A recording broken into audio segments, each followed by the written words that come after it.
আপনি কে গো? বিলে আমি আদম নবী। কেন আইছেন? বিলে জান্নাতের ভিতরে ঢুকবো। বিলে না এখনো সময় হয় নাই। আদম আলাইহিস সালাতু ওয়াস সালাম থেকে নিয়ে একেবারে ঈসা নবী পর্যন্ত সমস্ত নবীগণ জান্নাতের গেটের মধ্যে দাঁড়ায় থাকবেন, কিন্তু ভিতরে ঢোকার অনুমতি নাই। তখন নবীগণ ডেকে ডেকে বলবেন, ফেরেশতারা রে, দাঁড়া রইলাম এতক্ষণ, দরজা কেন খুলো না?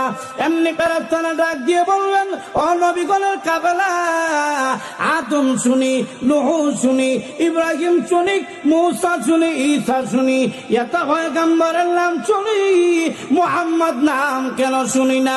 ওই নবী কি এখনো আসেন নাই? বলে না, উনি এখনো আসেন নাই। উনি কোথায় আছেন? বলে উনি এখন আসলে কঠিন ময়দানে উম্মতি উম্মতি বলে কাঁদলেন।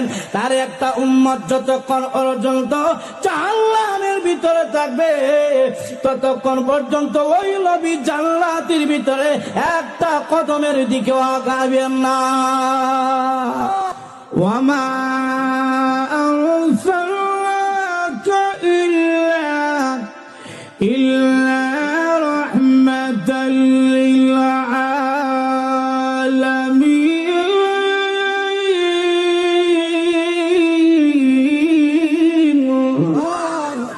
আল্লাহ হলেন রব্বুল আলামিন। আল্লাহ হলেন রব্বুল, আর আমাদের নবী হলেন রাহমাতুল লিল আলামিন। রাহমাতুল লিল আল্লাহ বলেন, ওগো নবীজি, আমি আল্লাহ যত জায়গার জন্য রাব্বুল আলামিন। আল্লাহ কত জায়গার জন্য রাব্বুল আলামিন।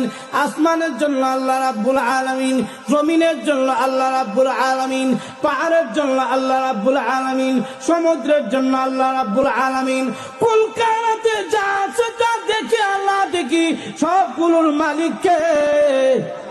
আর যখন না, সবগুলোর মালিককে, আসমানের মালিককে, জমিনের মালিককে, চন্দ্র সূর্যের মালিককে, আরো যে আসমান পাট ফাট হয়ে আছে সবগুলোর মালিককে।